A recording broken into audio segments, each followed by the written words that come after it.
Bismillah, Assalamualaikum warahmatullahi wabarakatuh. Alhamdulillah alladzi arsala rasulahu bil huda wa dinil haq liyudhhirahu 'ala ad-dini kullihi walau karihal musyrikun. Asyhadu an la ilaha illallah wahdahu la syarika lah wa asyhadu anna Muhammadan 'abduhu wa rasuluhu la nabiyya ba'dah. Allahumma salli ala Muhammadin wa ala alihi wa ashabihi wa man tabi'ahum bi ihsanin ila yaumiddin, amma ba'd. Wa qala ta'ala fi kitabihil azizil karim, a'udzu billahi minasy syaithanir rajim, ya ayyuhalladzina amanu taqullaha wa qulu qalan sadida yuslih lakum a'malakum wa yaghfir lakum dhunubakum wa may yuti'illaha wa rasulahu faqad faza fawzan 'azima. Wa qala ta'ala aidan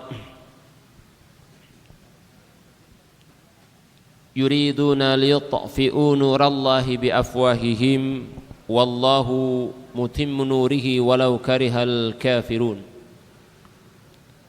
Wa qala Nabi sallallahu alaihi wasallam man ahya sunnati 'inda fasadin nas lahu ajru 100 syahidin. Ikhwatal kiram, jamaah Bapak Ibu yang kepada Allah, alhamdulillah hingga detik ini kita Allah masih diberikan banyak sekali kekuatan-kekuatan yang ada di dalam diri kita sekalian.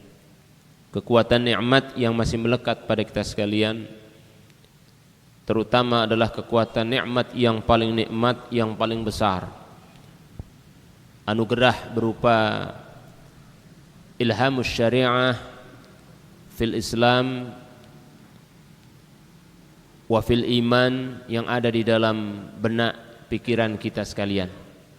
Karena sesungguhnya tidak ada nikmat, laisal a'zamu ni'mat illa bitaslim wal iman billah. Tidak ada nikmat yang paling agung, nikmat yang paling besar kecuali pautan hati kita, jiwa kita, hidup kita, seluruhnya adalah kita perjuangkan untuk syariat Allah, untuk Islam ini, sehingga semboyan kita iskariman au mujtahidan. Ketika kita hidup di dunia ini, apakah kita berjuang sebagai hamba-hamba yang mujtahid, hamba-hamba yang disaksikan Allah sebagai orang yang syahid, atau hidup dalam keadaan mulia? Nah, pada kesempatan malam ini Bapak sekalian, saya ingin menyampaikan tema yang berkaitan masih hangat di viral-viral saat ini, yaitu berkenaan dengan seorang tokoh yang dengan seperti tidak ada rasa dosa, seperti tidak ada rasa bersalah, merendahkan syariat Allah. Antara masalahnya adalah yang seperti biasa, dia menganggap bahwa kidung-kidung nyanyian-nyanyian itu adalah lebih mulia dibandingkan suara adzan. Jilbab yang jelas-jelas menutup aurat bagi seorang wanita dan menjaga kemuliaan dan kehormatannya dianggap lebih rendah daripada konde yang dipakai oleh wanita yang tampak, tusuk konde yang dipakai oleh wanita yang berjalan berlenggak-lenggok dengan aurat yang terbuka. Dan sebetulnya masih banyak, tetapi cukup dengan dua hal itu saja sudah mewakili bahwa jelas-jelas bisa jadi karena kebodohannya, kejahiliaannya, atau kemunafikan, serta dia sudah paham, tapi itu adalah bagian dari konspirasi, pesanan agar umat Islam terkonsentrasi terhadap masalah-masalah yang seperti ini, sementara ada permasalahan yang sangat-sangat besar. Negara ini yang membutuhkan penanganan, bahkan penyelesaian problem, tetapi umat ini disuruh untuk meninggalkannya. Ada sekelompok orang yang sedang mencuri harta ini dengan ratusan triliun, ribuan triliun yang sedang dibidik, tetapi kemudian kita umat Islam dilenakan, sudah nggak usah dibicarakan itu, nggak usah dihukum. Akhirnya kemudian muncullah permasalahan-permasalahan yang seolah-olah lebih penting, seperti yang hal ini sedang diviralkan. Nah, saya sampaikan ini pertama bukan ingin menghabisi perilaku seseorang, bukan. Tetapi barangkali kita ambil pelajaran. Kalau hukum masih berjalan silakan, meskipun orang itu sudah meminta maaf. Tapi kalau yang namanya hukum tidak bisa, harus berjalan dan ditegakkan. Meskipun karena kekhilafan, meskipun karena ketidaksengajaan, hukum itu tetap berjalan. Mungkin manusia sudah memaafkan, Allah sudah memaafkan, tetapi kemutlakan hukum itu eksistensinya tidak boleh ya begitu saja ditinggalkan. Untuk apa? Untuk adanya sebuah kepastian. Contoh misalnya ketika seorang sedang menembak burung dengan bedil buru, jelas burung Garuda itu kelihatan. Tapi tiba-tiba kemudian suara tembakan itu yang sudah membidik terhadap burung itu, malah yang jatuh adalah manusia, yang mati adalah manusia. Artinya yang dibidik itu adalah seekor burung, tetapi yang tertembak adalah manusia. Dia kaget, tidak ada kesengajaan untuk membunuh. Nah, dalam syariat Islam, Bapak sekalian, orang ini bisa dimaafkan, selesai. Tetapi hukum tetap berjalan. Hukum tetap berjalan. Sehingga karena faktornya ketidaksengajaan, maka orang ini tidak diqisas. Cukup dia harus membayar diat. Ketika membunuh seseorang, dia membunuh, tapi membunuh dalam kondisi tidak sengaja. Karena kekhilafannya, karena ketidaktahuannya, maka tetap orang ini akan kena dihukum dunia ini dengan membayar diat. Minimal bayar diatnya 400 juta. Nah, jazakallah ya. Yang kedua, berarti kita juga harus memahami adanya peristiwa ini adalah membangunkan kita sekalian. Untuk apa? Lebih belajar lagi tentang syariat Allah. Kalau ada orang yang menghina bahwa kidung, suara-suara nyanyian itu adalah lebih mulia dibandingkan adzan, padahal adzan yang dikumandangkan pertama kali oleh Bilal itu adalah merupakan syariat Allah secara langsung kepada Rasulnya untuk memanggil orang-orang menjalankan syariat berikutnya, yaitu salat 5 waktu berjamaah. Karena itu bukan keluar dari permintaan Rasul, tetapi itu adalah tuntunan Allah kepada Rasulnya lewat Jibril.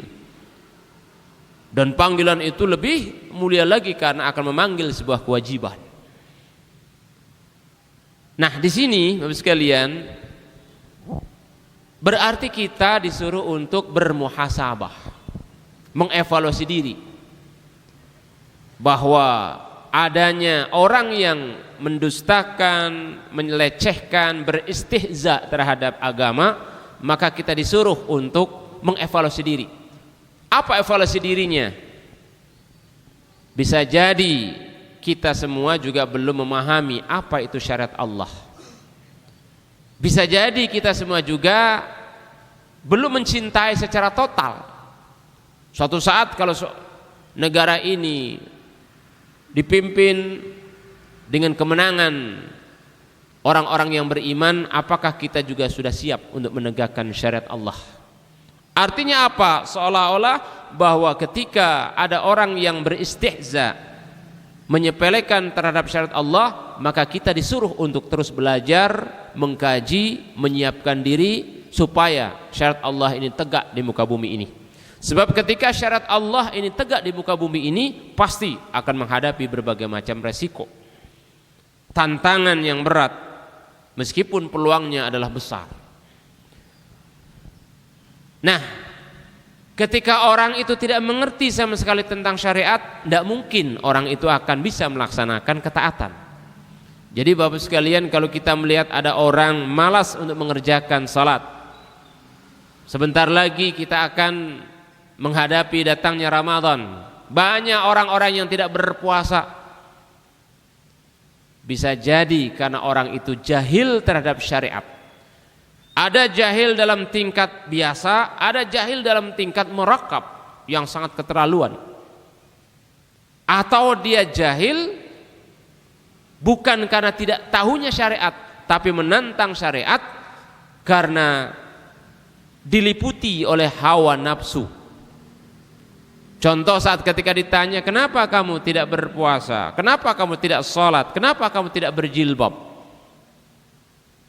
Padahal jilbab itu hukumnya adalah fardu, wajib.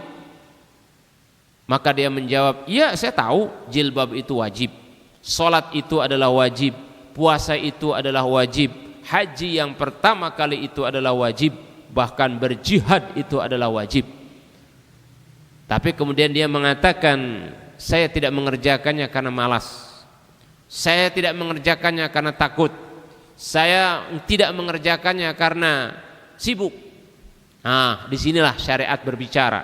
Ketika ada orang yang bukan dari keyakinannya menyatakan bahwa itu tidak dilaksanakan bukan karena sebuah kewajiban, padahal dia tahu itu adalah merupakan kewajiban, tapi karena kemalasannya, bisa jadi orang ini dihukumi sebagai kufur zalim atau kufur amali. Karena kufur ini, tingkat kufur ini ada dua macam Bapak sekalian. Ada kufur i'tiqad, ada kufur amali. Jadi kalau anak kita belum berjilbab tapi ditanya kemudian jilbab itu wajib, dia belum mau memakai karena malu, dia belum memakai karena malas, maka masuknya kufurnya adalah kufur amali. Kufur amali artinya pengamalannya dia tidak mengerjakan, tapi hatinya masih mengatakan kewajiban. Jadi kita tidak mengatakan dia adalah kufur i'tiqad. Kalau kufur i'tiqad, dia tidak mengerjakan karena dasarnya keyakinan bahwa jilbab itu tidak ada syariatnya, bahwa sholat itu tidak ada syariatnya, yakin, maka masuk dalam kategori kufur i'tiqad. Nah, jazakumullah, ya. Bapak sekalian, ya, ada beberapa kaidah yang patut kita pahami di sini. Yang pertama, ilmu yang terus kita pelajari itu adalah kunci untuk memahami syariat Islam. Sehingga kalau kita pengen mengerti betul dan pengen bisa melaksanakan syariat Islam, kuncinya adalah ilmu. Kuncinya adalah pengetahuan. Dan untuk mendapatkan ilmu yang kita pahami, maka harus ada lewat yang namanya proses belajar. Nah, proses belajar ini bermacam-macam. Ada proses belajar formal, ada proses belajar non formal. Seperti yang sedang kita kerjakan ini namanya proses belajar non formal. Artinya apa non formal ini? Artinya bahwa kita mengajarkan bebas kurikulumnya, tidak terikat oleh waktu, tidak terikat oleh jaminan, ya, tidak terikat oleh syahadah, tidak terikat oleh ujian. Sehingga kalau proses belajar non formal ini kita tidak mengenal istilahnya kenaikan kelas, kenaikan tingkat, semester, kurikulum, tidak mengenal. Ini proses belajar juga. Tapi proses belajar yang sifatnya adalah sebagai apa? Wawasan tambahan ilmu.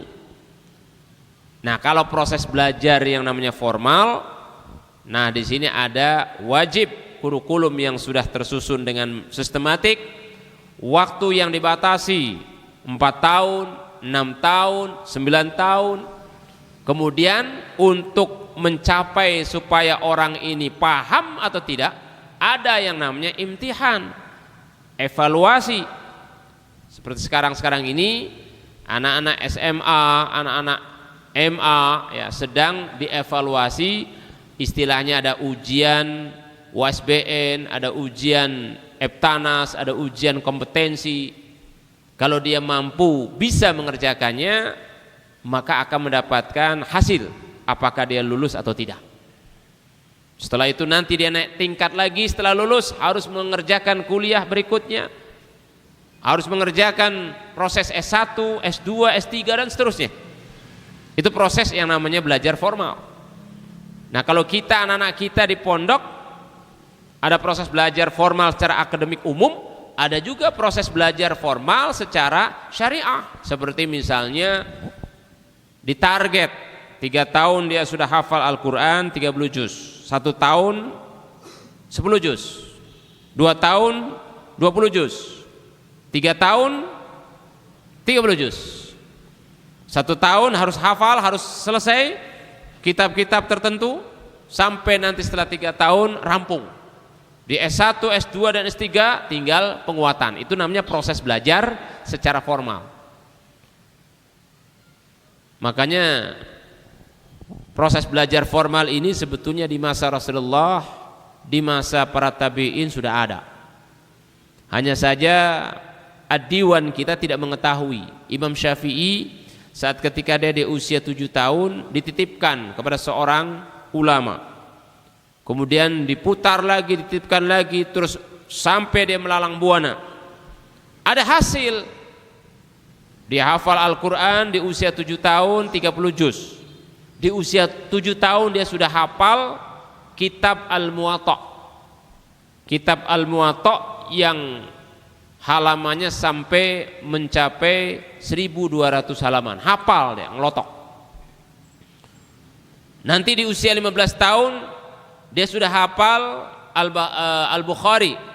Al-Bukhari yang Al-Muslim dan Al-Bukhari serta musnad hadis-hadis.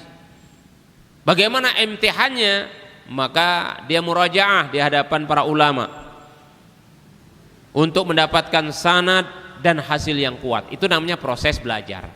Jadi untuk mendapatkan bagaimana kita memahami syariat Islam, ada proses belajar.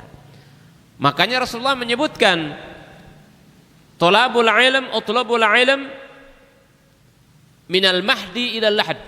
Tuntutlah ilmu, kata Rasulullah, semenjak ketika kita berada di dalam rahim ibu kita, sampai ketika kita menuju ke liang kubur.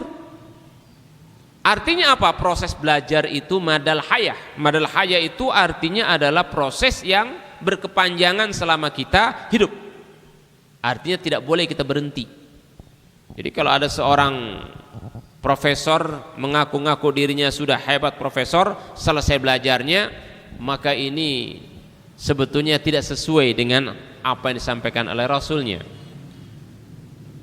Nahdlakullah, belajar sendiri, proses belajar itu sendiri adalah merupakan hukumnya adalah fardu ain bagi tiap muslim. Talabul ilm fardhu ala kulli muslim. Menuntut ilmu itu, kata Rasulullah, adalah kewajiban bagi setiap muslim, khususnya adalah ilmu syariat. Misalnya ketika kita akan salat, kita wajib mengetahui tentang babut taharah. Ketika kita tidak mengerti tentang syariat babut taharah, celaka salat kita. Karena Rasulullah sudah mengatakan la salata illa bit taharah. Tidak ada salat kecuali dia harus suci dulu. Suci dari ninja, suci dari najis, suci dari hadas besar, suci dari hadas kecil, suci dari haid, suci dari nifas. Nah, ilmu itu kelihatannya sepele, ternyata sangat berpengaruh saat ketika kita mengerjakan syariat Allah berupa sholat. Ya, itu baru bab toharoh. Apalagi nanti tentang bab fikih salatnya sendiri. Sampai Nabi mengatakan la salata illa bitumanina wal khusyuk. Tidak ada salat kata Rasul bagi orang yang tidak tumaninah dan tidak khusyuk. Bayangkan tuh. Jadi syarat salat sendiri masuk dalam wilayahnya harus khusyuk, harus tumaninah. Tidak sekedar hanya memenuhi syarat rukun maupun kewajiban dan sunnah-sunnahnya saja, tetapi nilai utama lainnya seperti tumaninah dan khusyuk itu adalah sangat penting. Bahkan dalam hadis yang lain la salatal jamaah illa bis sufuf, kecuali sufufnya itu adalah sahih, sufuf atau safnya itu lurus, rapih dan rapat. Makanya kalau kita lihat ada orang mengerjakan salat berjamaah safnya itu ting belentong, maka sudah jauh dari nilai syariah karena kebodohannya. Ketika diluruskan marah karena ketidaktahuannya. Nah ini. Dan seluruh syariat-syariat yang lainnya yang masih banyak, apalagi kalau sudah masuk ke bab muamalah, masuk ke bab hukum keluarga, masuk ke bab hukum perkawinan, masuk ke bab hukum waris. Masya Allah, luasnya luar biasa. Inilah proses belajar kita. Bahkan ketika kita menjalankan syariat Allah ini, maka syarat diterimanya amalan-amalan syariat kita tidak lepas dari dua hal. Yang pertama, ilmu. Ilmu didasarkan dalil Al-Quran dan Sunnah. Ada dalilnya, artinya bahwa orang yang mengerjakan ibadah ini tidak boleh dia mengerjakan kecuali ada pemberitaan dari Quran dan Sunnah. Makanya ada kaidah dalam kaidah usul fikih, sesungguhnya ibadah itu hakikatnya adalah haram kecuali harus ada dalil. Ya, jadi orang mengerjakan ibadah apapun haram hukumnya nggak boleh kecuali harus ada dalil. Kalau ada dalil, itulah ibadah menjadi sebuah kewajiban. Dan yang kedua adalah keikhlasan, artinya hubungannya dengan ketauhidan, kebersihan niat hati, bahwa kita mengerjakan syariat itu adalah karena Allah, bukan karena manusia, bukan karena harta, bukan karena kedudukan, bukan karena pangkat. Karena dua ini adalah menjadi syarat yang paling utama. Dan betapa rendah ketika orang mengerjakan syariat hanya formalitas yang tampak hanya dari luarnya, bahkan hanya sebagai pencitraan saja. Na'udzubillah. Syariat yang dipahami dengan benar, bahkan diamalkan dengan lurus, pasti akan melahirkan apa? Manusia-manusia yang taat mengamalkannya. Maka muncullah kemudian manusia yang disebut sebagai manusia yang mukhlis, manusia yang disebut sebagai manusia yang mukmin, manusia yang berkualitas sebagai manusia yang taibat, taibun, manusia yang saihun, manusia yang abidun, karena mereka ketika menjalankan syariat itu lurus, benar, paham. Makanya Bapak sekalian, ya, nanti akan saya jelaskan, ya mudah-mudahan nanti kalau belum selesai akan untuk kita lanjutkan untuk pada pertemuan yang akan datang lagi tentang pemahaman syariat nanti pada ujungnya. Kebodohan atau jahiliyah adalah merupakan akar kesesatan. Jadi ketika manusia jahil tidak mengerti sama sekali, pasti dia itu akan mengalami sebuah kesesatan. Makanya ada istilahnya abad jahiliyah. Abad jahiliyah bukan karena mereka tidak mengerti ekonomi, bukan tidak mengerti tentang teknologi. Orang-orang Arab dulu itu jagonya mereka itu membuat yang namanya bangunan-bangunan yang hebat, pasar-pasar yang modern waktu itu, gedung-gedung yang sangat luar biasa. Tapi bukan itu kebodohannya, karena mereka tidak mengerti syariat, menentang wahyu. Kalau sudah tidak mengerti syariat dan menentang wahyu, maka otomatis hidup dalam kondisi kekufuran dan kesyirikan. Jadi hakikat kejahilian itu adalah karena mereka kufur, karena mereka berbuat syirik, akhirnya kemudian jatuh ke dalam perbuatan yang menyesatkan bagi mereka.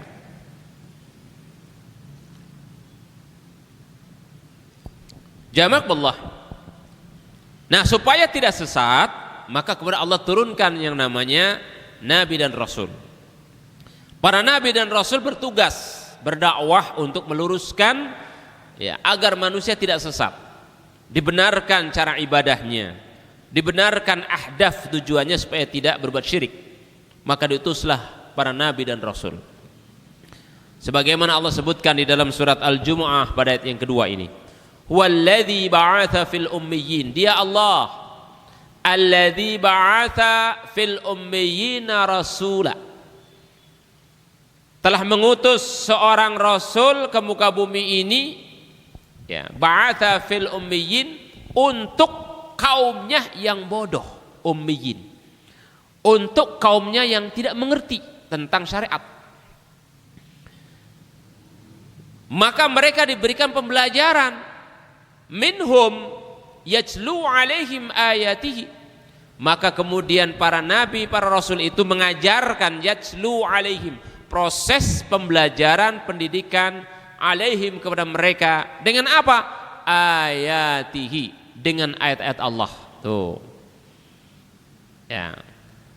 Yang namanya Bapak sekalian proses pembelajaran itu banyak. Ada dengan ceramah, ada dengan diskusi, ada dengan hafalan, ada dengan drama, ada dengan dialog, ada dengan mendengar, ya, menjadi mustami'in, ada dengan audio visual, dengan mata, ada dengan apalagi maktub, dengan tulisan-tulisan, supaya kita bisa menulis Arab, supaya kita bisa menulis dalil. Yatlu alaihim ayatih. Maka diajarkan mereka ini oleh Rasulullah. Tentunya Rasul, gurunya adalah Allah melalui malaikat Jibril. Diajarkan kepada umatnya. Wa yuzakkihim. Nah, saat ketika diajarkan ilmu-ilmu tentang syariat, maka tidak lepas. Apa? Diajarkan ketauhidan, diajarkan tentang akhlak, supaya hati-hati mereka menjadi suci. Kalau hatinya menjadi suci, menjadi bersih, maka ilmu yang sudah dipelajari itu tidak menyimpang, tidak digunakan untuk tujuan yang salah. Kalau ada seorang mukmin ahli nuklir, dulu di Indonesia hanya ada dua, ITB dengan UGM, nuklir itu, jurusan nuklir. Sekarang hilang nuklir itu di Indonesia. Malah justru negara Iran sekarang ini jurusan nuklir itu paling banyak di sana. Sampai presidennya mengatakan kita harus menjadi negara yang hebat di negara Asia ini, menjadi macan Asia yang hebat. Bahwa negara itu ditentukan oleh nuklir. Ini Iran, negara Syiah yang sudah mengembangkan teknologi nuklir yang sangat luar biasa. Di Indonesia dihilangkan nuklir itu. Mulai tahun 2012 jurusan nuklir hilang, yang ada hanya jurusan ya kimia dan fisika. Ketika ditanya kenapa di Indonesia itu dihilangkan nuklir ini, jawabannya apa? Kalau ada profesor nuklir di Indonesia, toh percuma karena tidak akan membuat nuklir Indonesia. Akhirnya nuklir itu cukup sebagai pelajaran fardu kifayah, ambil saja dari negara Rusia, negara Amerika yang ahlinya. Nah, inilah kesalahan sistem kurikulum yang ada di kita. Yang kedua, karena takut kalau seandainya ada ahli-ahli nuklir kemudian bikin nuklir Indonesia, nanti akan seperti Chernobyl, seperti negara Jepang. Banyak orang yang akhirnya kemudian celaka dengan nuklir ini. Celakanya orang mengerjakan perbuatan itu sebetulnya bukan karena programnya, tetapi sumber daya manusianya yang hatinya itu tidak suci, salah menggunakannya. Apapun profesi kita Bapak sekalian, dari mulai tingkat kita sebagai seorang tukang cukur, tukang bubur, pedagang, sampai menjadi presiden, jabatan itu sebetulnya tidak mempengaruhi. Apapun tingkatan kita, justru yang paling sangat mempengaruhi itu adalah apa? Kebersihan hati dan ilmunya itu. Ya, kebersihan hati dan ilmunya. Orang-orang yang berilmu dengan ilmu dunia yang hebat, kita yang tidak pernah sekolah S3, profesor, doktor, kita lihat maling-maling mencuri uang negara itu karena kepintaran mereka menggunakan itu, bukan karena kesuciannya. Tapi orang-orang yang sederhana, yang qanaah, yang tidak punya ilmu seperti itu, mereka takut kepada Allah, takut kalau seandainya hatinya ini menyimpang, kalau kemudian dia menyalahgunakan, kemudian dia mencuri, dia korupsi. Ya. Akhirnya apa? Orang-orang yang berilmu tinggi karena tidak dibekali dengan kesucian jiwa, berbuatlah mereka semena-mena. Merusaklah mereka terhadap alam. Jadi yang mengeruk tempat-tempat kita ini orang-orang pintar. Makanya orang kalau lulusan dari ITB, dari UGM S1 ya, kemudian dia masuk ke Freeport di tambang sana, dia jadi bos, tinggal ngatur saja. Tapi kalau kita kuliahnya D3, D1 ya, di sipil, maka kalau kerja di sana meskipun gajinya 10 juta setiap bulan jadi kuli. Tuh. Ya. Artinya apa? Tingkat ilmu dihargai. Tapi Islam melebihi lagi, menghargai bukan hanya ilmunya saja, wa yuzakkihim. Tingkat kebersihan jiwa mereka, pikiran mereka, supaya mereka tidak menyalahgunakan ilmu. Maka diangkat oleh Allah. Orang-orang yang berilmu itu diangkat oleh Allah derajatnya satu tingkat. Ya. Diangkat oleh Allah derajatnya, utul ilma darajah. Orang-orang yang berilmu itu diangkat derajatnya satu tingkat. Yang satu derajat itu, kata Rasulullah dalam hadis yang sahih, itu bainas sama'i wal ard. Masyaallah. Ya, panjangnya itu seperti antara langit dan bumi. Nah ini. Wa yu'allimuhumul kitaba wal hikmah. Kemudian mereka terus belajar dan mengajarkan, tidak pernah berhenti Al-Quran dan hikmah. Makanya di dalam ayat ini, Bapak sekalian perhatikan. Di dalam ayat ini pertama Allah menyebutkan fiilnya fiil madhi. Dia Allah dulu pernah mengutus para nabi, mengutus rasulnya untuk apa? Untuk berdakwah. Tapi dalam proses ilmu dan dakwah, yajlu alaihim ayati wa zakkihim, Allah menggunakan fiilnya fiil mudhari'. Artinya apa? Proses belajar ilmu itu dari sekarang sampai akhir kematian kita, sampai hari kiamat tidak boleh berhenti. Ya, tidak boleh berhenti. Jadi kalau Bapak sekalian nanti mengkaji kembali tentang ilmu wudu di rumah, ya, itu untuk mengoreksi kira-kira wudu saya udah betul apa belum.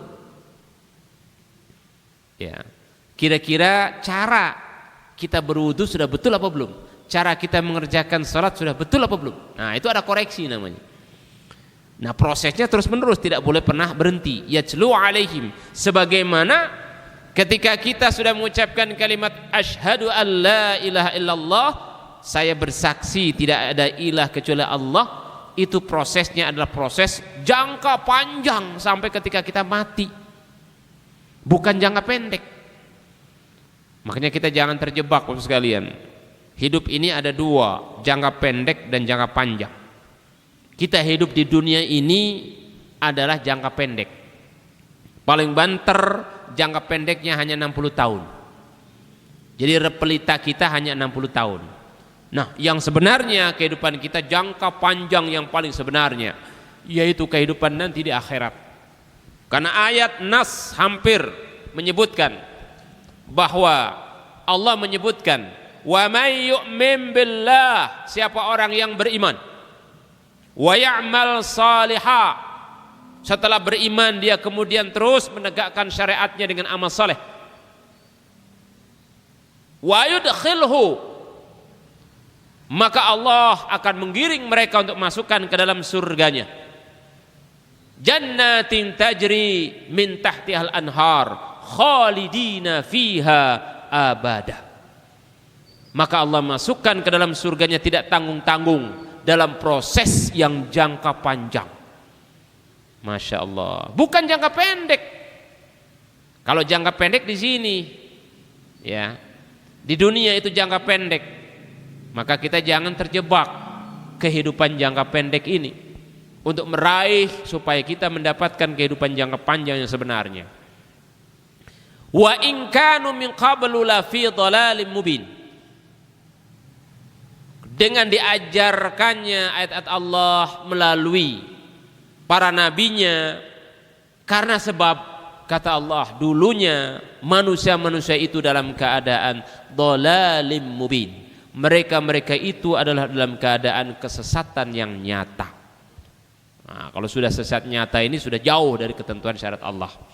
Jadi yang namanya orang yang sesat bukan hanya di zaman jahiliyah dulu. Ya, Said Qutb mengatakan bahwa ada yang lebih parah lagi adalah di zaman jahiliyah modern. Disebut modern kenapa? Kebodohannya ditopang oleh teknologi. Makanya kita tahu banyak orang yang bodoh setelah diviralkan, gitu.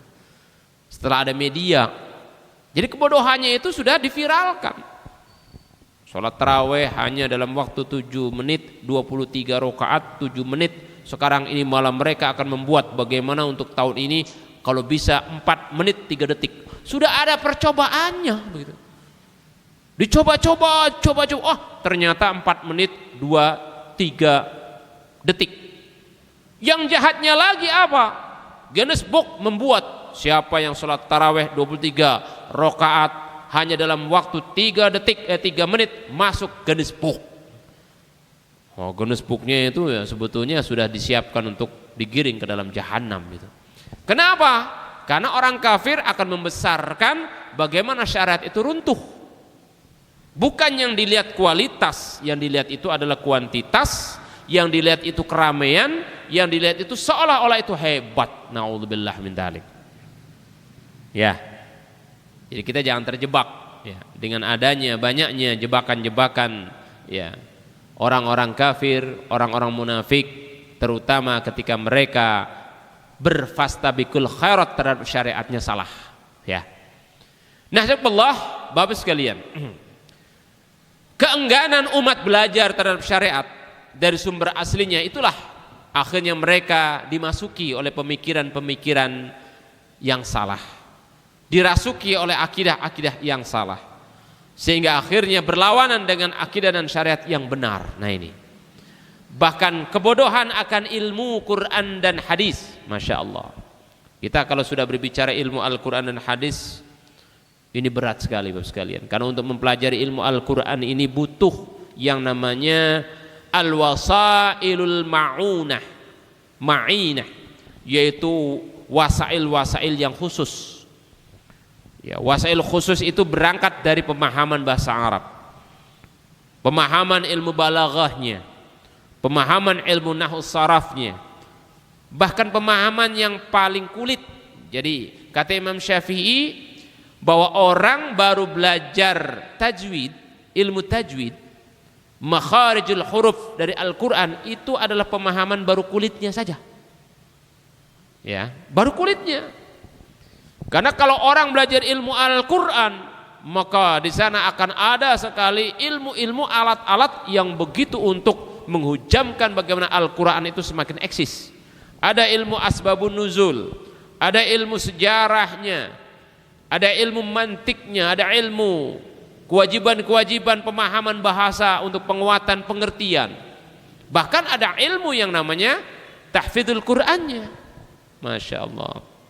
Termasuk hadis juga ya. Maka orang apabila jauh dari pemahaman Al-Quran dan hadis, jahil dari Al-Quran dan hadis, pasti orang itu akan mudah disesatkan. Kenapa? Tidak ada dua ya, tidak ada duanya kecuali Quran dan hadis. Itulah yang akan membuat hati orang ini menjadi bersinar ya, karena dijamin oleh Rasulullah ya. Ada satu hadis jaminan yang sangat kuat sekali ini, biar Bapak sekalian tahu ya. Nah ini hadis jaminannya. Kata Rasulullah, taraktu fikum amrain lan tadillu ma tamassaktum bihima. Ketika aku meninggalkan 2 perkara ya, aku tinggalkan untuk umat ini warisan yang paling terbesar, mukjizat yang paling hebat, maka diakui oleh sejarah mukjizat yang paling hebat dan terhebat yang dimiliki oleh umat Islam sebagai warisan diwariskan oleh Rasulnya itu adalah apa? Kitab Allah wa sunnah Nabi. Nah di sini Masya Allah ya. Makanya orang akan mengalami sebuah kesesatan yang nyata apabila sudah jauh dari Al-Quran dan sunnah-sunnah Nabinya. Dan untuk memahami Quran dan sunnah-sunnah Nabinya perlu ada guru, perlu ada pembimbing. Tidak bisa kita hanya belajar sendiri. Kalau kita belajar sendiri, kita hanya mendapatkan kulitnya saja. Karena sekarang sudah banyak terjemahan, sudah banyak ilmu tafsir, maka perlu ada pendampingan, perlu ada konsultasi, perlu ada asistensi. Saya salut di negeri Malaysia. Ketika saya kunjungan ke negeri Malaysia, pemerintah negeri Malaysia itu mewajibkan setiap seorang berkeluarga dari muslim, dari orang muslim, wajib diasistensi oleh ulama. Satu rumah itu ada asistensinya ulama. Masya Allah. Dan ulama itu dibayar oleh pemerintah. Makanya tidak ada istilahnya ulama nganggur di sana. Ya. Jadi seorang ustadz di sana kekurangan. Karena apa? Setiap rumah, satu keluarga itu wajib diasistensi oleh satu ulama, satu ustadz. Untuk apa? Mengajarkan ilmu kepada mereka sebagai asistensi.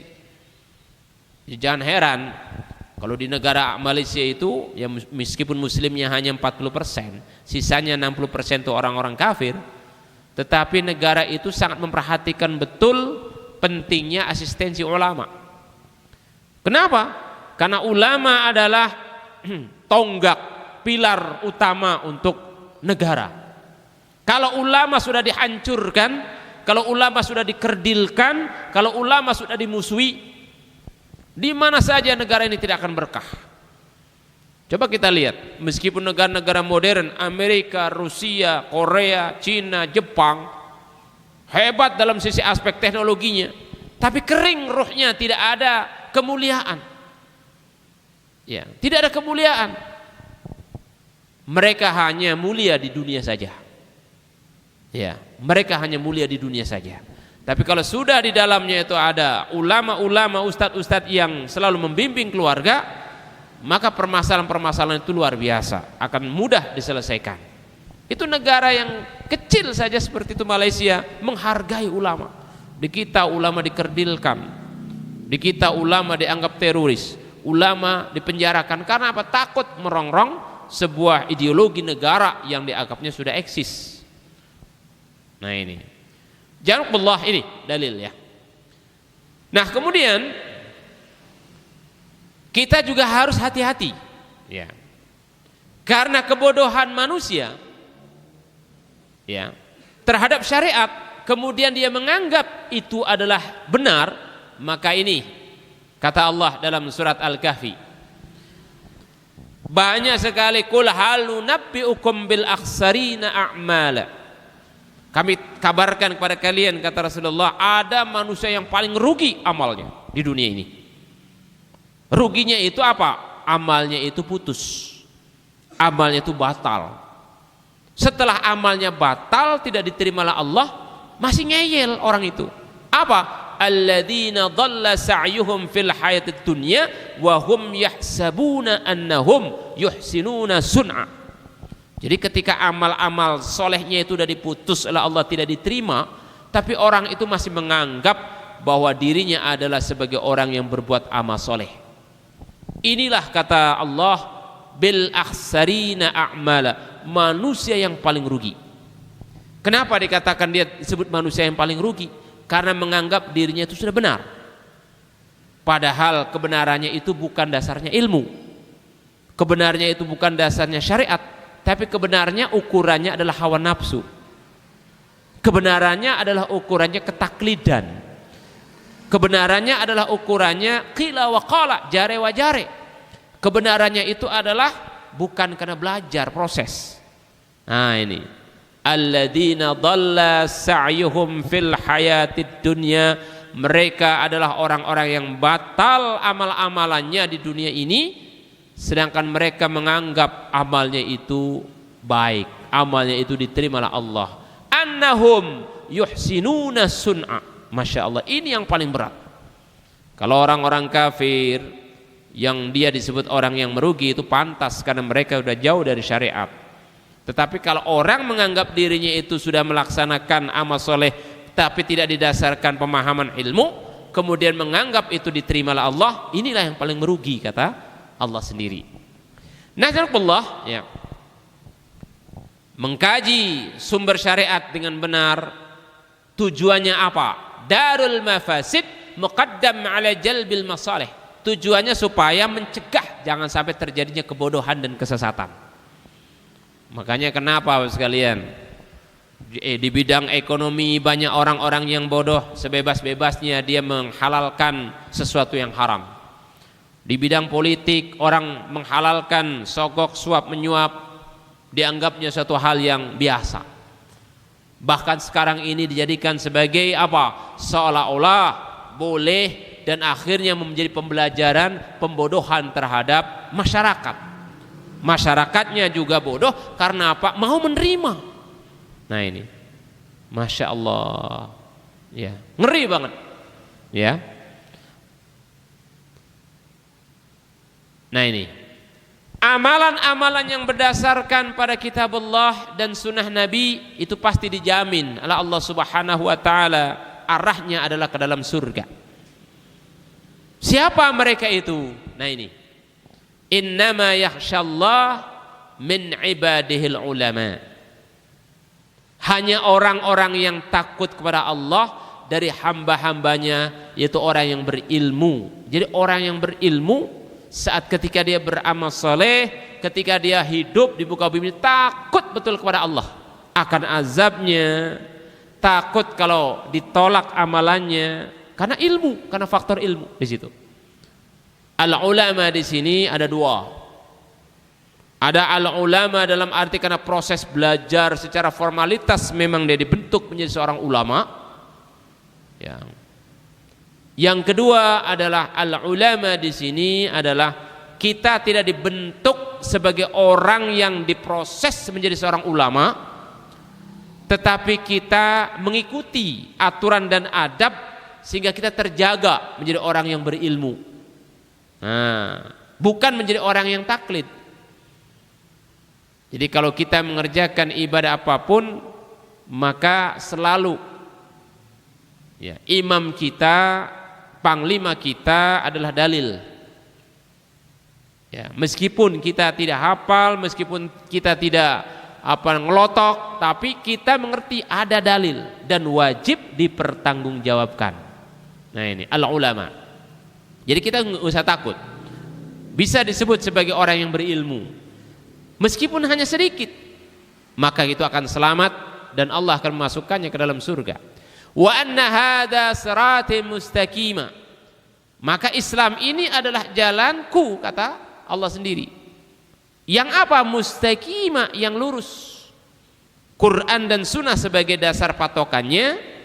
Fattabi'uh, maka ikuti, wala tattabi'us subul, dan jangan mengikuti jalan-jalan yang sesat. Makanya jalan yang sesat itu banyak. As-subul itu artinya jamak dari sabil. Fatafarraqa bikum, yang menyebabkan kalian menjadi berpecah belah, an sabilihi, dari jalan Allah. Tuh. Artinya apa? Kita disuruh untuk berpegang teguh betul terhadap syariat Allah. Jangan sampai kemudian kita mudah digoyahkan karena banyaknya jalan-jalan yang salah, ya. Nazarukullah, ya. Kita masuk sekarang. Sebenarnya apa sih yang dimaksud dengan syariat Allah itu? Ini pengertiannya Bapak sekalian, ya. Biar kita paham dulu. Secara etimologi, yang namanya syariat itu adalah tempat minum yang menjadi tujuan. Sumber air yang menjadi sumber kehidupan. Ya, asy-syariah itu artinya adalah tempat untuk minuman, ya.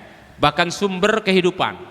Maka secara istilah maksudnya syariat itu adalah hukum-hukum peraturan yang diturunkan oleh Allah Subhanahu wa Ta'ala melalui Rasulnya yang mulia.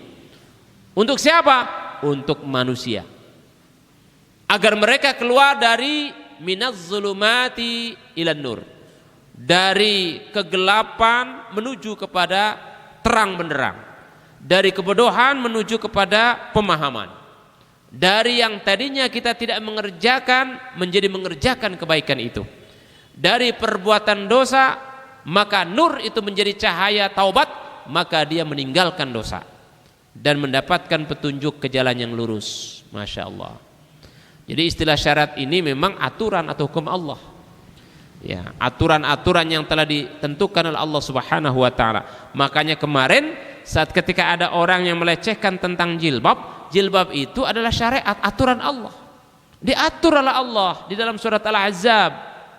Pada ayat yang ke-55 Allah katakan yudnina min jalabibihinna. Bahkan di dalam surat An-Nur ayat 30 ya, 31 kita disuruh oleh Allah Subhanahu wa taala untuk menjaga pandangan. Laki-laki menjaga pandangan, menundukkan pandangan terhadap wanita, wanita pun untuk menjaga pandangan.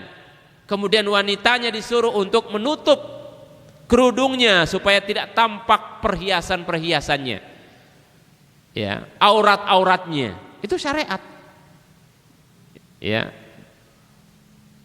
yang tidak boleh kemudian disepelekan. Setelah itu ada aturan yang salah satunya disebutkan yang namanya jilbab itu harus memenuhi persyaratan aturan syariat yang benar. Di antaranya apa? Harus tebal, tidak boleh tipis. Makanya sekarang ini banyak orang pakai jilbab mode, pakai kerudungnya tipis sehingga rambutnya masih kelihatan.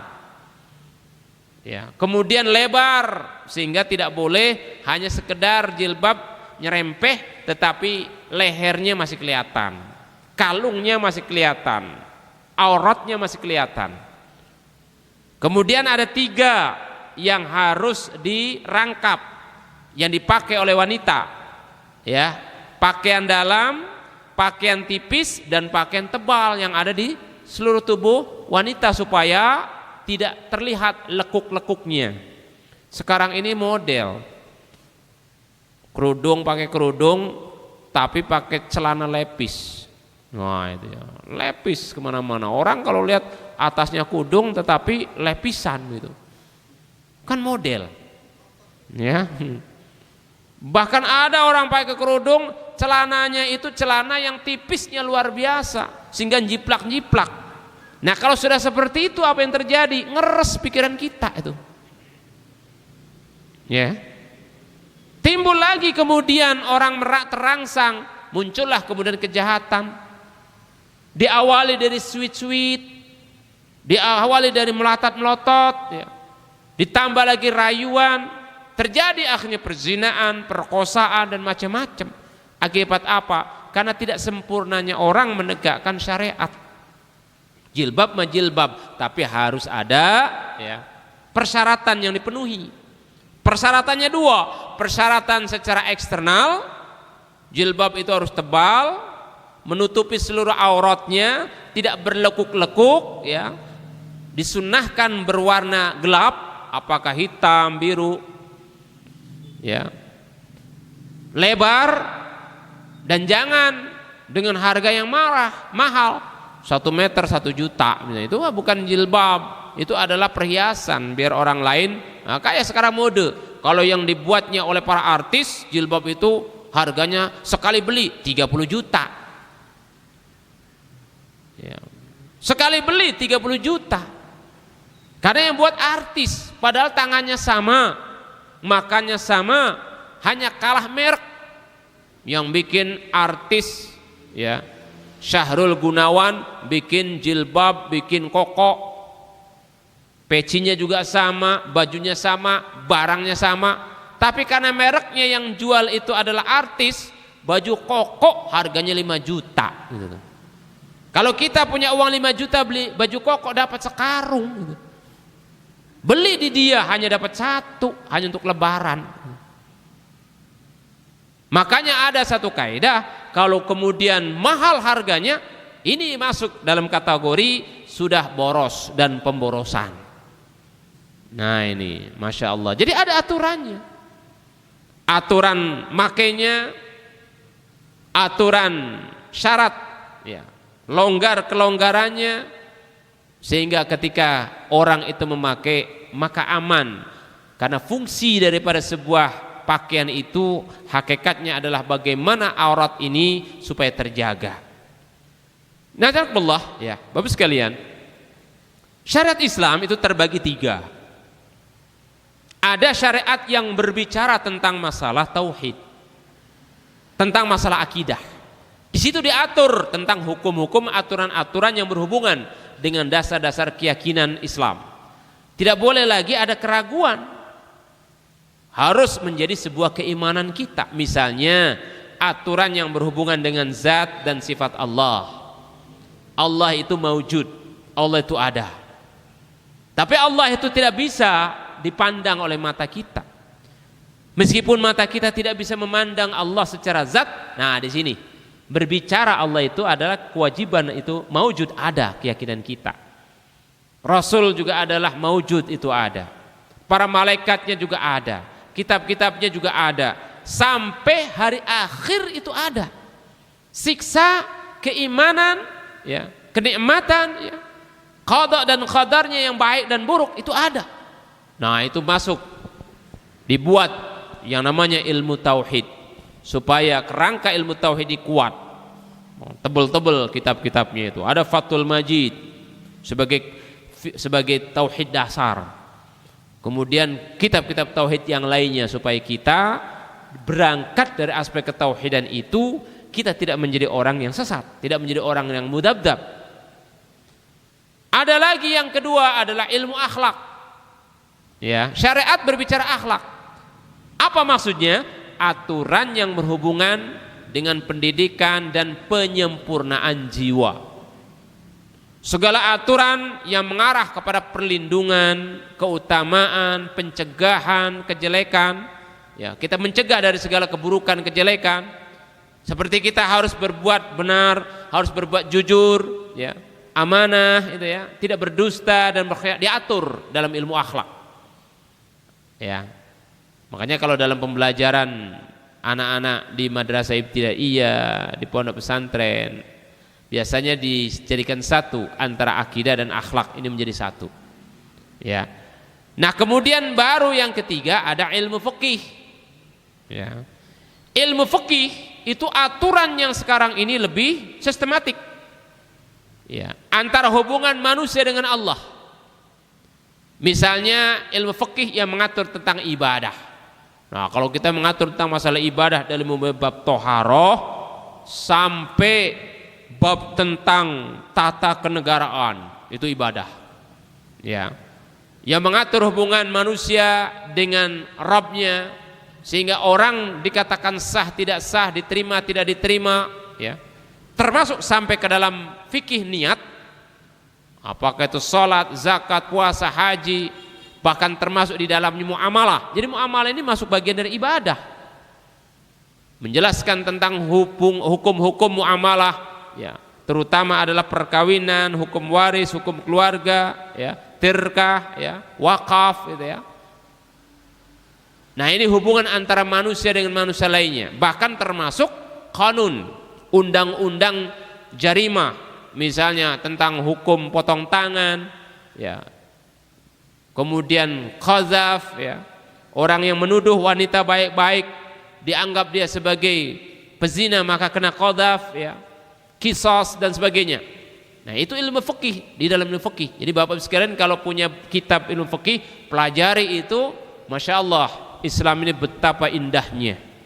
Hanya saja ketika kita mempelajari ilmu jarimah, ilmu tentang kepidanaan, akhirnya hanya menjadi sebuah wawasan saja. Kenapa? Karena ilmu itu harusnya dipraktekkan. Siapa yang mempraktekkan? Negara. Karena negara tidak mempraktekkan, akhirnya hanya menjadi sesuatu yang sifatnya wawasan saja. Kalau itu sudah dipraktekkan di negara Saudi, di negara Abu Dhabi, di negara-negara Arab yang lainnya, ya. Nah, itu 3 pembagian syariat. Nah, tujuannya untuk apa? Adanya syariat Islam itu, Bapak sekalian.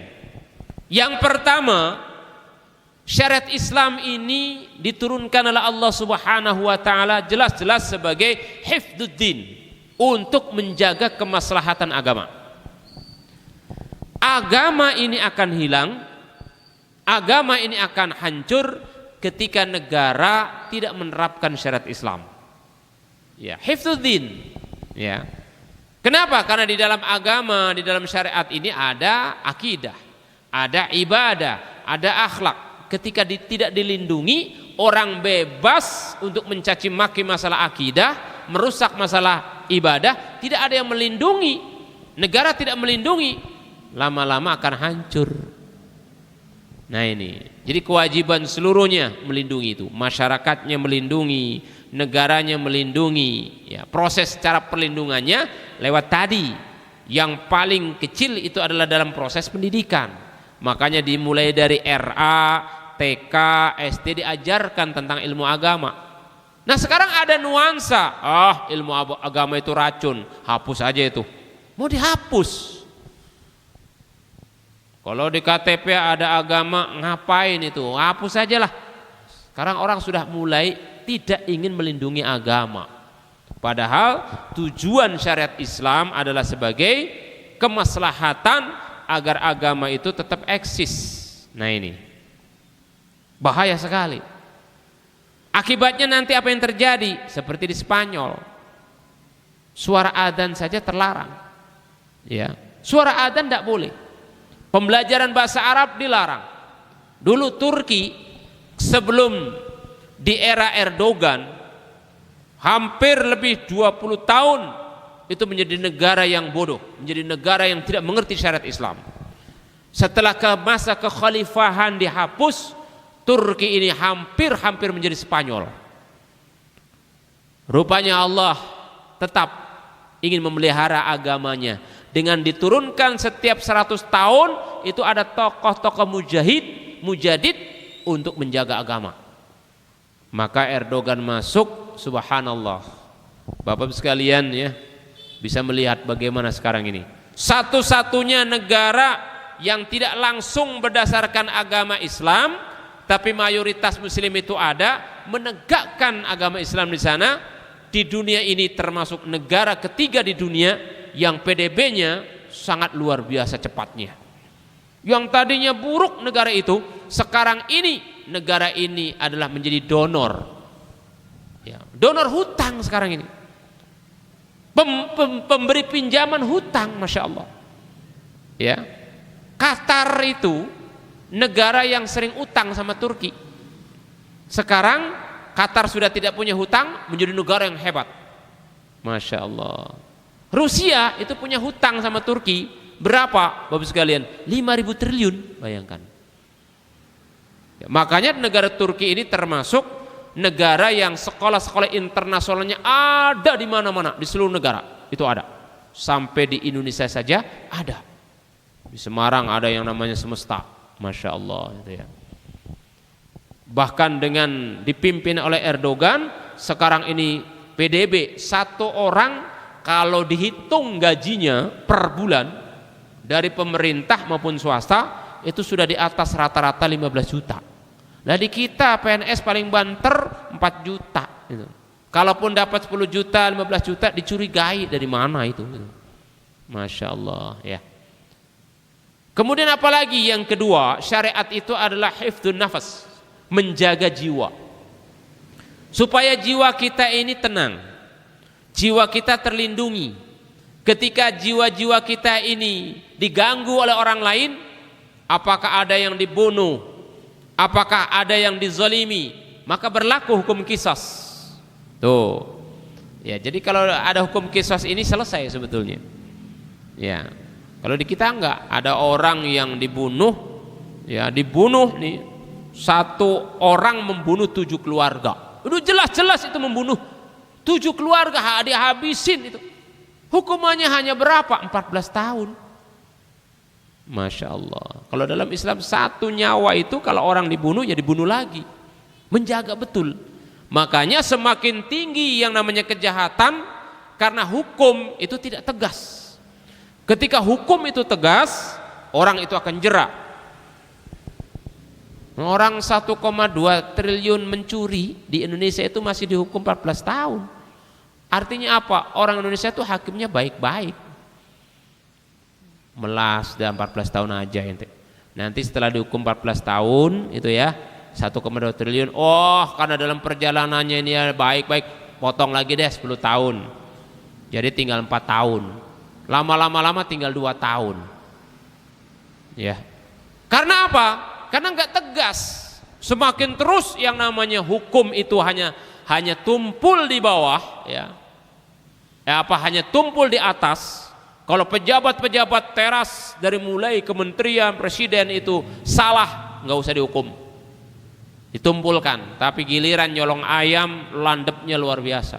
Nah itu, ya. Nah ini ketidakadilan, ya, memelihara jiwa. Ya, kalau jiwa kita ini dijaga oleh aturan Allah, maka akan selamat, gitu ya. Kemudian apalagi? Hifdzul akal, menjaga akal.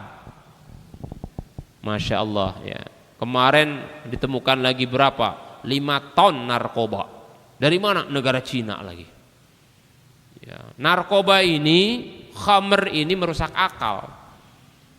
Ya, di Bekasi ada sebuah sekolah. Hampir anak-anaknya tenggeng semuanya. Keluar dari sebuah sekolah, anak itu membeli permen. Ketika sekali sedot, anaknya pada tenggeng semua itu. Besoknya karena sudah kecanduan, enak rasanya, terus dicekokin, dirusak akalnya. Makanya orang yang kalau sudah merusak akal seperti itu, Islam tidak memberi kesempatan, tidak ada tempat. Ya hukuman bunuh itu ada. Makanya kemarin di Singapura ada orang ya ketahuan membawa narkoba hanya 100 gram, ditembak mati, Pak. Di kita 1000 gram ya tidak dimatiin. Dulu ada orang Australia mau dimatiin, diancam oleh Australia. Kalau ente membunuh warga saya bom pakai rudal. Takut akhirnya. Ya dah, dilepas aja dah, nggak apa-apa. Sudah tidak punya izzah, tidak punya harga diri. Ya, naudzubillah. Yang keempat, menjaga keturunan dan kehormatan.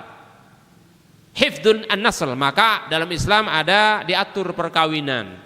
Haramnya perbuatan zina, ya. Supaya apa? Supaya anak-anak kita ini bangga dengan perkawinan yang sah. Mereka punya bapak, mereka punya ibu, mereka punya keturunan yang mulia. Coba kita lihat, Pak, ada anak berangkat sekolah hanya dengan ibunya saja. Ditanya sama temannya, bapakmu mana? Diem saja, nggak ngerti. Besoknya tanya sama ibu, Bu, sebenarnya bapak saya itu mana? Ente itu nggak punya bapak, katanya. Timbul akhirnya apa? Marah, dendam, pelampiasan. Ya. Sekarang ini malah orang bangga ketika hamil, ditanya, kenapa kamu hamil? Saya pengen jadi Maryam, katanya.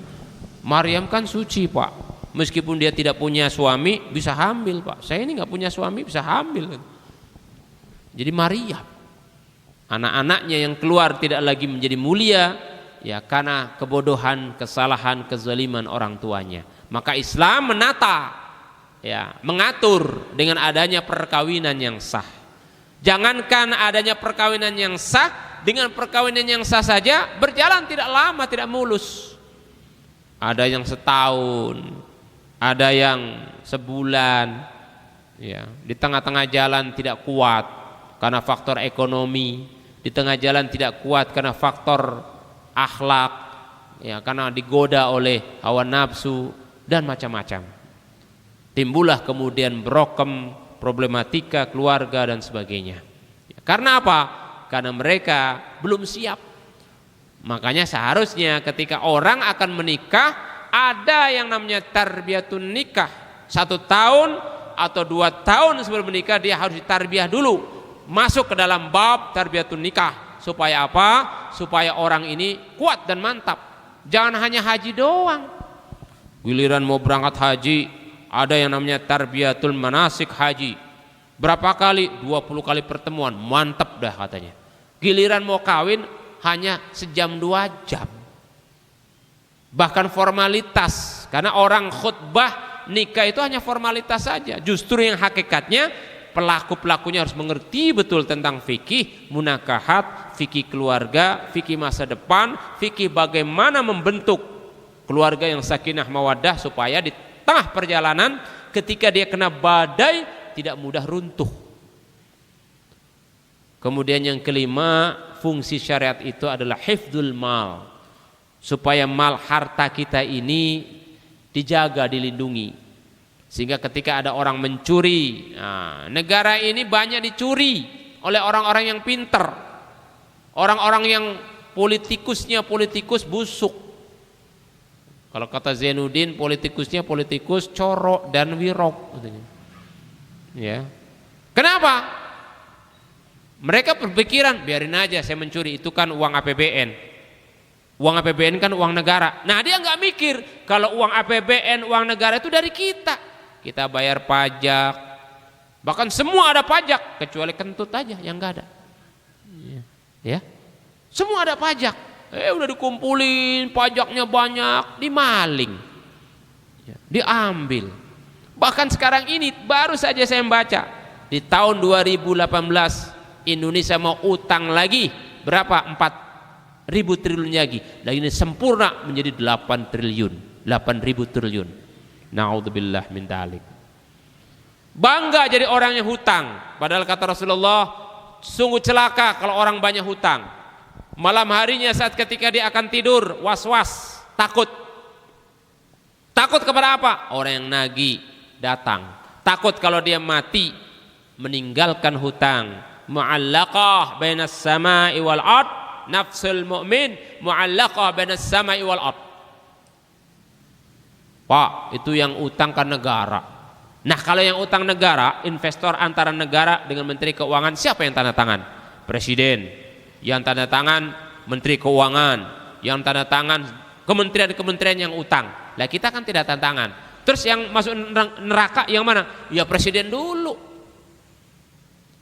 Lah, kitanya rakyatnya masuk neraka enggak? Nah, kalau kitanya sami'na wa ta'na kepada mereka, udahlah, percaya adalah. Udah, kita itu presiden kita. Di belakang kita juga akan dipanggil. Kenapa ente kok percaya? Neraka juga loh ente. Cuma bedanya di dalam surat Al-Ahzab disebutkan, ketika kita taat tidak protes, di dalam hatinya minimal membenci. Apa kata Allah di sana? Maka para pemimpin uzuma itu akan diazab 7 kali lipat. Sementara orang yang tidak protes, yang ada di bawahnya cukup diazab hanya 1 kali lipatnya saja, tetap saja kena. Ya, masya Allah. Ini ya. Makanya ketika kita beramar ma'ruf nahi munkar, minimal di hati kita adalah membenci. Di hati kita membenci. Ya, ketika hati membenci, lisan berucap istighfar, astagfirullahaladzim, ya Allah, utang meneh, dosa ini ya Allah. Hati kita membenci. Power kita hanya demo depan. Kemarin ada demo kan besar-besaran itu ya. Ya, tolong negara jangan utang lagi. Ya, oleh Menteri Keuangannya, ya wajib hutang. Sebab kalau saya tidak hutang, ini orang-orang PNS nanti nggak pada digaji semua. Udah utang Bapak sekalian, sekarang ini investor asing masuk, PMA masuk. Bahkan sekarang ini tempat-tempat yang sangat vital dikuasai mereka. BUMN sudah dikuasai oleh mereka. Jalan-jalan utama dikuasai mereka. Jalan tol saja mulai dari Cikampek sampai ke Surabaya itu dibeli oleh satu orang. Ya, bahkan di Sulawesi itu ada satu daerah yang luasnya itu kurang lebih 13.000 hektar ya. Itu sudah dibeli oleh 2 negara. Ya, Inggris dan Cina. Di situ ada pabrik, ada pasar, ada perumahan. Orang Indonesia tidak boleh masuk. Bahkan ada satpamnya, ada tentaranya di situ. Tentara mereka. Suatu saat ya seperti negara di dalam negara. Naudzubillah. Karena apa? Karena kita sudah tidak punya izzah. Ya. Dijual semuanya. Sekarang ini masuk asimetris, peperangan bukan dengan peperangan senjata, tapi peperangan bagaimana mereka menguasai aset. Coba saja Bapak sekalian, kalau aset kita dikuasai oleh orang lain, kita nggak punya kekuatan, nangis kita Pak. Kita udah bangun rumah ini lama gitu, tapi nggak punya aset. Tanahnya milik mereka, kita bangunannya tetap kalah kita Pak. apalagi ada struktur yang berkenaan alat bukti. Masya Allah. Nah ini mau jadi apa negara kita ini? Jadi pantas kalau Prabowo mengatakan bisa bubar Indonesia ini tahun 2030. Kalau tidak ditata kembali, tidak ada lagi nasionalisme yang kuat, bisa bubar. Kenapa? Bisa diusir kita ini dari mereka. Oh, ini tanah saya kok, pergi kamu dari sini. Lah kita mau pergi kemana itu? Kata Rasulullah, sebetulnya tanah kita ini bukan di sini, tapi tanah kita ini sebenarnya ada di tanah haram. Makanya orang yang berniat mati di tanah haram sebagai tanahnya dia, surga langsung. Nah ini kata Rasul. Jadi tanah kita ini di sana sebetulnya itu. Jadi kalau mau pergi ke sana, cuma mahal harganya itu. Udah nyampe sana nggak punya iqomah orang Saudi, diusir lagi, balik lagi di sini. Masya Allah ya. Inilah nasib ya. Makanya kita tetap optimis, artinya bahwa yang terpenting bagi kita adalah berjuang. Berjuang menegakkan kebenaran semampu kita dan tidak boleh berhenti berjuang. Ya, berjuang kita menawarkan produk yang mulia, berjuang kita membela kebenaran, apakah dengan tangan kita, dengan karya kita, dengan pikiran kita. Berjuang yang penting. Selama perjuangan itu fi sabilillah, di jalan Allah, adapun hasilnya Allah yang akan menilai, Allah yang akan memberi, bukan kita. Sebab saat ketika kita sudah berjuang, di ujungnya kemudian kita kalah, apa? Tetap dihargailah Allah, haqiqatul intisar. Orang itu sudah mendapatkan hakikat kemenangan. Tuh. Ya, orang itu mendapatkan hakikat kemenangan. Karena kemenangan itu ada dua, ada kemenangan secara zahir, mungkin mereka menang menguasai alam ini, kita pun juga menang di atas kematian kesyahidan, maka kita akan diganti kelak nanti di yaumil akhir tempat yang lebih abadi. Artinya apa? Memang kita harus berjuang dua-duanya. Di jangka pendek kita juga harus berjuang, di jangka panjang pun harus berjuang. Kalau dulu pemimpin-pemimpin dan para pahlawan kita berani berslogan usir itu para penjajah dari tanah air kita, karena mereka mencoba untuk mengambil rempah-rempahnya tanah air ini dengan kekuatan senjatanya, maka kita juga wajib mengatakan usir mereka, tentunya dengan ilmu, dengan bagaimana kita pun bisa menyamai mereka ya. Kalau mereka punya televisi, kalau mereka punya Indomaret, kalau mereka punya ekonomi, ya kita pun harus bangkit. Jangan sampai kita menggantungkan ya ekonomi hidup dari mereka saja. Nah, Allah, itu saja barangkali sementara yang bisa saya sampaikan berkaitan sekilas tentang masalah syariat Allah. Meskipun masih banyak sekali, nanti lain waktu akan kita bahas lagi ya. Mudah-mudahan ini menjadi wawasan tambahan untuk kita, sekaligus menjadi pemecut mengevaluasi diri kita sekalian, bahwa kita tidak boleh berhenti belajar. Kalau kita berhenti belajar, kita berhenti berjuang, takut kalau orang-orang kafir, orang-orang munafik akhirnya menguasai kita karena kita berhenti di dalam perjuangan kita. Aqulu qouli hadza wa astaghfirullah li wa lakum fastaghfiruh innahu huwal ghafurur rahim.